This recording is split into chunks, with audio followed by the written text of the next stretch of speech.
Hello learners, welcome to SP Scholars Academy. If you are preparing for the NTA UGC NET JRF, ICAR NET SLET TGT PGT TET Home Science 2020, so you can follow our channel and subscribe on the bell icon, so you will be get notified when we will update any information regarding the study material or anything related to exam. This channel is especially run by the professional experts. And if you have any query regarding the home science subject or study material or classes, so you can contact us spscholarsacademy@gmail.com. You can also follow us Facebook page, Instagram and Telegram group, so you can be easily updated with the information regarding the exam and all the things related to home science. Today we will discuss about a very big questions कि if you are pursuing home science, तो this is very important कि आपको ये जानना बहुत ज़रूरी है कि आप आगे क्या करेंगे। तो अगर आपने अपनी ग्रेजुएशन पूरी कर ली है बीएससी होम साइंस, और अगर आप अपनी पोस्ट ग्रेजुएशन पूरी कर चुके हैं एमएससी होम साइंस में किसी एक स्पेशलाइजेशन सब्जेक्ट में, तो डेफिनेटली आप आगे सोच रहे होंगे कि आपको आगे क्या करना चाहिए, आगे आप क्या करेंगे। बहुत सारे ऐसे बच्चे होते हैं जो कंफ्यूज होते हैं, जिनको ये पता ही नहीं होता है कि होम साइंस के सब्जेक्ट में क्या पढ़ाया जाता है, उनका आगे स्कोप क्या है, मतलब वो कैसे आगे बढ़ सकते हैं, कौन कौन सी ऐसी जॉब्स हैं। और जो पढ़ चुके हैं उनको भी कई बार ऐसी कन्फ्यूजन्स होती हैं, कुछ सेक्टर्स उनको पता होते हैं बट कुछ सेक्टर्स उनको नहीं पता होते हैं। तो आज हम स्पेशली डिस्कस करेंगे कि अगर आपने अपनी बीएससी और अपनी एमएससी होम साइंस में कर ली है तो आपको आगे क्या करना चाहिए। आप बिल्कुल भी टेंशन मत लीजिए, बिल्कुल भी वरी मत होइए। हम सब जो एसपी स्कॉलर्स एकेडमी को रन करते हैं, आज आपकी काउंसलिंग करेंगे स्पेशली इस सब्जेक्ट के रिगार्डिंग कि आपकी जो भी कन्फ्यूजन्स होंगी वो फर्दर आप हमें हमारे कमेंट बॉक्स में भी लिख के बता सकते हैं। जो वीडियो के नीचे कमेंट बॉक्स आता है उसमें भी हम आपको फर्दर रिप्लाई करेंगे। अगर आपकी कोई भी क्वेरीज़ है, कुछ भी है, तो आप उसमें ज़रूर लिखें। इसके साथ साथ आप हमारे ईमेल आईडी पे भी हमें मेल कर सकते हैं, तो हम वहाँ पे भी आपको इससे रिलेटेड इन्फॉर्मेशन प्रोवाइड कर सकते हैं। बेसिकली आप सभी जानते हैं कि होम साइंस की सब 5 ब्रांचेज होती हैं, जिसमें कि पहली ब्रांच जो होती है that is the food and nutrition. इसमें बेसिकली बच्चे ज़्यादा इन्वॉल्व होते हैं, ऐसा देखा गया है। दूसरी ब्रांच होती है टेक्सटाइल एंड अपैरल डिज़ाइनिंग। तीसरी ब्रांच होती है human development and family studies, and चौथी होती है resource management and consumer science, और पांचवी होती है extension education and communication management. तो जैसा कि आप अभी यहाँ पे देख रहे हैं कि होम साइंस अपने आप में एक बहुत ही वास्ट सब्जेक्ट है, तो इसमें आपको बिल्कुल भी टेंशन लेने की या वरीड होने की ज़रूरत नहीं है कि होम साइंस में स्कोप नहीं है, आपको जॉब नहीं मिल सकती है। ऐसा बिल्कुल भी नहीं है। एक ये बहुत ही वास्ट सब्जेक्ट एरिया है जिसमें बहुत डिफरेंट एरियाज़ में हम लोग वर्क करते हैं। तो बेसिकली इस 5 सब्जेक्ट्स में से अगर आप किसी एक सब्जेक्ट में ग्रेजुएट भी हैं या किसी एक सब्जेक्ट से आप पोस्ट ग्रेजुएट भी हैं, लाइक अगर आप BSc food science and nutrition से किए हैं तो भी आपके पास जॉब्स की बहुत सारी अपॉर्चुनिटीज़ हैं। और अगर आपने एमएससी स्पेशलाइजेशन कर रखा है, जैसे कि MSc food science and nutrition में, या टेक्सटाइल अपैरल डिज़ाइनिंग में, या ह्यूमन डेवलपमेंट में, या रिसोर्स मैनेजमेंट में, किसी भी एक सब्जेक्ट में अगर आपने स्पेशलाइजेशन कर रखा है, तो भी हम आपको बताएंगे कि आप आगे और क्या क्या करियर में ऑप्ट कर सकते हैं, आप कैसे अपने फ्यूचर करियर को आगे बढ़ा सकते हैं। अगर करियर की बात करते हैं तो बेसिकली बहुत सारे थॉट्स माइंड में आते हैं कि किस सेक्टर में जाएं, गवर्नमेंट जॉब के सेक्टर में जाएं या प्राइवेट जॉब्स में जाएं, सेल्फ का स्टार्टअप करें या आगे हायर एजुकेशन के ऊपर जाएं। तो लर्नर्स, आपको सबसे पहले ये खुद ही डिसाइड करना पड़ेगा कि आपका एरिया ऑफ इंटरेस्ट क्या है। Without that you can not go further. तो सबसे पहले आप अपने आप को सोचिए, ठंडे दिमाग से बैठिए कि आप किस सेक्टर के लिए परफेक्ट हैं, आप किस सेक्टर में काम कर सकते हैं।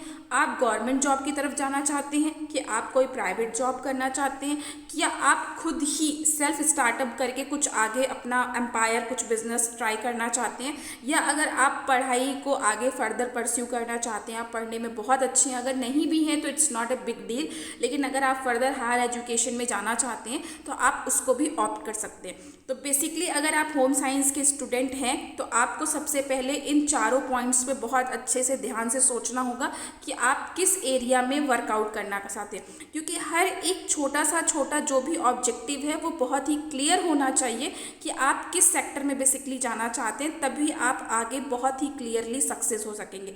लेकिन कंफ्यूज मत होइएगा कि समटाइम्स बच्चे ऐसा सोचते हैं 6 मंथ्स के लिए कि अब वो गवर्नमेंट जॉब की प्रिपरेशन करेंगे, देन दे थिंक दैट कि अब वो प्राइवेट जॉब्स में जाएंगे। फिर अचानक से उनके दिमाग में ख्याल आता है कि नहीं अब हमें सेल्फ स्टार्टअप करना चाहिए, और फिर वो एकदम से सोचते नहीं अब हायर एजुकेशन। नहीं, बिल्कुल ऐसा बिल्कुल नहीं करना चाहिए। आप जो भी करना चाहते हैं it should be very clear in your mind कि आप जो भी आगे परस्यू करना चाहते हैं, चाहे वो आपकी पढ़ाई हो, चाहे वो आपका गवर्नमेंट जॉब हो, चाहे वो प्राइवेट जॉब हो, इससे आपको बहुत क्लियरेंस मिल जाएगी कि आप आगे आने वाले फ्यूचर के लिए किस तरह प्रिपेयर हैं। तो जब भी आप आगे सोचें किसी भी चीज़ के लिए तो प्लीज़ ये चारों पॉइंट्स अपने दिमाग में रखें, उसके बाद उसके आगे आप प्लान करें। अब हम 1 बाय 1 डिस्कस करेंगे कि किस जॉब्स में, जैसे हमने पहले ही 4 कैटेगरी बता दी है, तो अब हम डिस्कस करते हैं कि किस किस एरिया में आप किस किस तरह से वर्कआउट कर सकते हैं। तो अगर स्पेशली हम बात करते हैं गवर्नमेंट जॉब्स की, तो see this is applicable for all the students, either you are from the home science student और नॉट। एक बहुत ही अच्छा कॉम्पिटिटिव वर्ल्ड है जिसको हम लोग एडमिनिस्ट्रेटिव जॉब्स के नाम से बेसिकली जानते हैं, जिसमें IAS, PCS, SSC and different state levels के एग्जाम्स कराए जाते हैं। तो after completing your graduation you can go with that, कि मतलब आप जो भी ऐसे एडमिनिस्ट्रेटिव एरियाज़ के जो भी कॉम्पिटिटिव एग्जाम्स होते हैं आप उनको आगे फर्दर परस्यू कर सकते हैं, उनके लिए प्रिपरेशन कर सकते हैं। उनके एग्ज़ाम्स होते हैं हर ईयर, तो आप उसको क्वालिफाई करके फर्दर इस एरिया में जा सकते हैं। Now second we talk about the TGT PGT home science. This is also one of the vast job area in home science category. हर स्टेट अपने एरिया में TGT और PGT की वैकेंसी ज़रूर निकालती है, बस ज़रूरत होती है आपको अप टू डेट होने की, साइट से अप टू डेट होने की। और आगे फर्दर हम अपने चैनल पे इसकी अपडेशन देते रहेंगे कि किस गवर्नमेंट जॉब्स की कब कौन सी वैकेंसी निकल रही है। तो उसके लिए आप हमारा चैनल सब्सक्राइब भी कर सकते हैं ताकि आपको सारी इन्फॉर्मेशन मिलती रहे। तो एक ये आपका गवर्नमेंट जॉब का एरिया हो गया कि आप TGT PGT होम साइंस जो स्कूल टीचर्स होते हैं, जो लेक्चरार होते हैं, उनके लिए आप स्टेट वाइज भी अप्लाई कर सकते हैं। समटाइम सेंट्रल गवर्नमेंट भी वैकेंसी निकालती है, तो बट बेसिकली आपको स्टेट लेवल पे ज़्यादा ध्यान देना होता है। और TGT PGT के ऐसे बहुत सारे एग्जाम जो सेंट्रल और स्टेट गवर्नमेंट के द्वारा निकाले जाते हैं। अब इसके अलावा स्टेट लेवल एक स्पेसिफिक एग्ज़ाम करवाती है अपने हर जितने भी स्टेट्स हैं इंडिया के, हर स्टेट्स में मैंने जैसे यहाँ पे कुछ एग्जाम्पल्स लिख रखे हैं।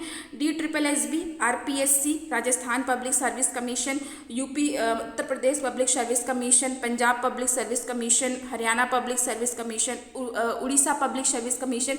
तो ऐसे जितने भी स्टेट्स हैं, हर स्टेट का अपना एक पब्लिक सर्विस कमीशन है, तो उनके अंदर वो बहुत सारी गवर्नमेंट की वैकेंसीज निकालती रहती हैं। तो आपको वहाँ पे अपने क्राइटेरिया को चेक करते हुए कि आइदर यू आर एलिजिबल और नॉट। फर्दर हम आपको एक वीडियो में और बताएंगे कि ऐसे कौन कौन सी अभी तक जॉब्स आ चुकी हैं और फ्यूचर में आने वाली हैं जिसके थ्रू आप अपडेट हो सकते हैं अप्लाई करने के लिए। So you have to prepare your mind like that कि ये सारी जो जॉब्स होती हैं ये निकलती हैं, बट आपको बस अपडेट रहने की ज़रूरत है कि कौन सी जॉब कौन से स्टेट में निकल रही है, जहाँ पे आप अप्लाई करके फर्दर अपना फ्यूचर करियर ऑप्ट कर सकते हैं। अब हम बात करेंगे प्राइवेट जॉब्स में। अनडाउटली अगर हम सीधे शब्दों में कहें तो होम साइंस एक ऐसा सब्जेक्ट है जिसका प्राइवेट जॉब में एक बहुत ही बड़ा रोल है, बहुत ही वास्ट करियर आप बना सकते हैं। तो मैं यहाँ पे एक थोड़ा सा सब्जेक्ट वाइज चलूँगी कि किस किस सब्जेक्ट में आप प्राइवेट जॉब्स में किस किस तरह ले सकते हैं। अगर आपने ग्रेजुएशन न्यूट्रिशन में कर रखा है या पोस्ट ग्रेजुएशन आपका स्पेशलाइजेशन जो वो न्यूट्रिशन में है, तो आप बेसिकली न्यूट्रिशनिस्ट बन सकते हैं, डाइटिशियन बन सकते हैं हॉस्पिटल्स में, आप NGO में एज ए न्यूट्रिशनिस्ट वर्क्स कर सकते हैं, आप जिम में कर सकते हैं। इंडिया की ऐसी बहुत टॉप न्यूट्रिशनिस्ट हैं, रुचिता दिवाकर, और भी बहुत ऐसे हैं जो मतलब आज के टाइम पे बहुत ज़्यादा अर्न कर रहे हैं just because of this profession, because in this era people are more aware about their health. तो एक ये ऐसा प्रोफेशन है, अगर आप इसकी प्रैक्टिस करते हैं, आप किसी हॉस्पिटल को ज्वाइन करते हैं, किसी NGO को ज्वाइन करते हैं, किसी जिम को ज्वाइन करते हैं, तो स्टार्टिंग में आपको थोड़ा टाइम लग सकता है, बट आफ्टर दैट आप एक अच्छा अमाउंट अर्न कर सकते हैं इस जॉब से। उसके बाद बात करते हैं प्ले स्कूल टीचर। अगर आप बच्चों से बहुत प्यार करते हैं, अगर आप इस एरिया में आपका इंटरेस्ट है, आपने ह्यूमन डेवलपमेंट, चाइल्ड डेवलपमेंट पढ़ रखा है, आप इसके ऊपर वर्क करना चाहते हैं, तो आप as a play school teacher बन सकते हैं। बहुत सारे ऐसे हाई लेवल के प्ले स्कूल्स होते हैं जो टीचर्स को हायर करते हैं specially for creativity, for learning purpose, कि वो बच्चों को कितने अच्छे से पढ़ा सकते हैं, क्योंकि आपको इस सब्जेक्ट की बेसिकली नॉलेज होती है। तो बेसिकली जो ऐसे स्कूल होते हैं जो इस तरह के स्पेशली इस कंटेक्स्ट के स्पेशलाइज्ड टीचर्स को इसके लिए हायर करते हैं।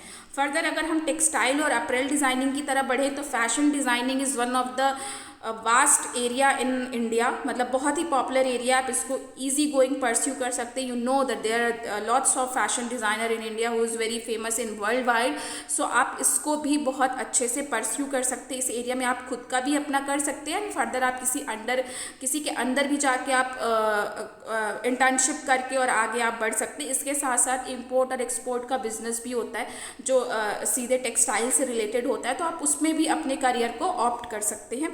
सोशल वर्कर भी आप बन सकते हैं एनजीओज़ में। अगर आप सोसाइटी को और कम्युनिटी से आप बहुत अटैच हैं, रिलेटेड हैं, आपका इस एरिया में इंटरेस्ट है, तो आप इस एरिया में भी वर्क कर सकते हैं। इसके साथ साथ ऐसे कई गवर्नमेंट्स प्रोजेक्ट्स निकालती है, कई कंपनीज ऐसे प्रोजेक्ट्स निकालती हैं, कई फाउंडेशंस ऐसे प्रोजेक्ट निकालती हैं जहाँ पे आप एज अ असिस्टेंट मैनेजर के तौर पे काम कर सकते हैं just because of your specialisation.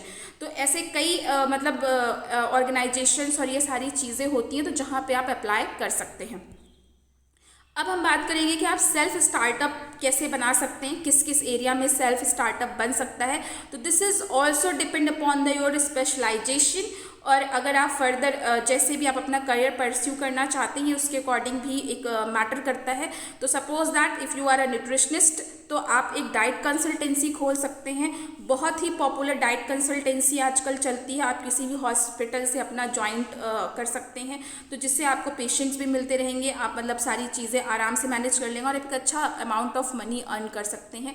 Running kid play school, आप एक अपना खुद का भी किड प्ले स्कूल खोल सकते हैं। दिस इज़ वेरी डिमांडिंग, क्योंकि आज के टाइम पे मेल के साथ साथ फीमेल भी वर्किंग होती हैं, तो किड स्कूल की कहीं ना कहीं डिमांड हर एरिया में बढ़ चुकी है। तो ये भी एक करियर ऑप्ट करने के लिए अच्छा ऑप्शन है, एक सेल्फ स्टार्टअप के लिए अच्छा ऑप्शन है। केटरिंग सर्विस आप ऑप्ट कर सकते हैं। As you all know about that कि मतलब केटरिंग आजकल, अगर ऐसे आप पर्टिकुलर एरिया को कहीं सेलेक्ट कर लीजिए, जैसे स्टूडेंट्स एरियाज़ बहुत हैं या जहाँ पे बैचलर्स बहुत रहते हैं, वहाँ पे इन सब सर्विसेज की बहुत ज़्यादा डिमांड होती है। अपार्ट फ्रॉम दैट आप अच्छे कुक हैं या मतलब आपका हैंड इसमें अच्छा है, आप इस तरह का कोई बिजनेस करना चाहते हैं, तो आप इस लाइन में भी अपने हाथ को आजमा सकते हैं। इसके साथ साथ इंटीरियर डिज़ाइनर बन सकते हैं, फैमिली काउंसलर कर सकते हैं, साथ ही साथ अपना खुद का एक एनजीओ भी स्टैब्लिश कर सकते हैं। This is the one of the good option for further career improvement. अब हम बात करेंगे हायर एजुकेशन का, कि अगर आप इन तीनों में से कोई ऑप्शन नहीं ऑप्ट करना चाहते हैं, आप आगे बढ़ना चाहते हैं, आपको गवर्नमेंट जॉब भी नहीं पसंद आ रही है, आपको प्राइवेट जॉब भी नहीं पसंद आ रही है, और अगर आप सेल्फ स्टार्टअप भी नहीं करना चाहते, अभी आप आगे और पढ़ना चाहते हैं, तो definitely you can, and this is a one of the good opportunity to improve your self. तो अगर आप ग्रेजुएट हैं, तो अगर आप सिर्फ बीएससी होम साइंस है तो डेफिनेटली आपको एमएससी करना पड़ेगा, और अगर आप एमएससी हैं तो उसके बाद आपको नेट जेआरएफ का एग्ज़ाम देना पड़ेगा। तो बीएससी होम साइंस करने के बाद एमएससी होम साइंस करने के लिए, जैसे कि मैंने पहले अपने स्लाइड्स में डिस्क्रिप्टिव में बताया है कि 5 सब्जेक्ट्स इसकी सब ब्रांचेस होती हैं, तो आप किसी एक ब्रांच को अपना एज ए स्पेशलाइजेशन ऑप्ट करके आगे बढ़ सकते हैं। After completion of MSc NTA net UGC के द्वारा एग्ज़ाम होता है, जिसको हम लोग नेट बोलते हैं, नेशनल एलिजिबिलिटी टेस्ट। उसके साथ साथ उसमें एक फेलोशिप का भी एग्ज़ाम होता है, जूनियर रिसर्च फेलोशिप। आप दोनों के लिए एक साथ अप्लाई कर सकते हैं, दोनों के कट ऑफ चाहते हैं। अगर आप जेआरएफ के कट ऑफ तक पहुंचते हैं तो डेफिनेटली आपको स्कॉलरशिप मिलती है, और अगर आप नेट के कट ऑफ तक पहुंचते हैं तो आप सिर्फ नेट के लिए क्वालिफाई होते हैं, पढ़ाने के लिए क्वालिफाई होते हैं। एंड फर्दर अगर आप नेट, जेआरएफ और पीएचडी कंप्लीट कर लेते हैं तो फर्दर आप जो भी सेंट्रल गवर्नमेंट या स्टेट गवर्नमेंट के थ्रू जितने भी वैकेंसीज निकलती हैं असिस्टेंट प्रोफेसर के लिए, आप उसमें अप्लाई करके फर्दर इन फ्यूचर में अपना career as a professor opt कर सकते हैं। अपार्ट फ्रॉम दैट मैं आपको एक इन्फॉर्मेशन और देना चाहूँगी कि अगर आप स्पेशली प्राइवेट जॉब्स के सेक्टर में जाते हैं और आप फूड एंड न्यूट्रिशन से बिलोंग करते हैं तो ऐसे कई टॉप कंपनीज़ हैं जो फूड एंड न्यूट्रिशंस के बच्चों को हायर करती हैं, बैचलर्स को हायर करती हैं, पोस्ट ग्रेजुएट्स को हायर करती हैं, लाइक नेस्ले हो गया, ब्रिटानिया हो गया, गैलेक्सो हो गया। There are various companies are hiring मतलब पीपल फॉर देयर वर्क। और इसके लिए आप एक मीडियम ले सकते हैं, दैट इज़ द आजकल बहुत सारी ऐसी वेबसाइट्स चल गई हैं, बहुत ऐसा मीडियम चल चुका है कि जैसे एक इंडीड करके चला हुआ है, फ्रेशर करके चला हुआ है। ये सारे जो होते हैं ये प्राइवेट जॉब हायरिंग एजेंसीज़ होती हैं जिसमें आप अपना बायोडेटा अपलोड कर सकते हैं और उसके बाद उनके जो भी रिलेटिव मैनेजर होते हैं, रिलेशनशिप मैनेजर होते हैं, वो आपको कांटेक्ट करेंगे फर्दर कि आपकी क्या डिमांड है, जिसमें आप अपनी CV बेसिकली बायोडेटा आप अपना अपडेट करते हैं। उसके बाद वो आपको उस पर जो भी डिटेल्स होती हैं, आपकी जॉब प्रोफाइल जिससे मैच करेगी, आप जिस सेक्टर में काम करना चाहते हैं, आप सारी अपडेट उसमें दे सकते हैं। हम फर्दर एक वीडियो उसके साथ लेके आएंगे कि कौन कौन सी ऐसी साइट्स हैं जिस पे आप मेंशन कर सकते हैं अपने आप को, स्पेशली होम साइंस के स्टूडेंट्स। सो आप हमारे साथ बने रहिए, keep updating, keep watching our channel. If you have any query you can mail us, you can comment on the box so we can reply you very easily. Thank you so much guys for watching this video. Keep watching, keep learning. Thank you.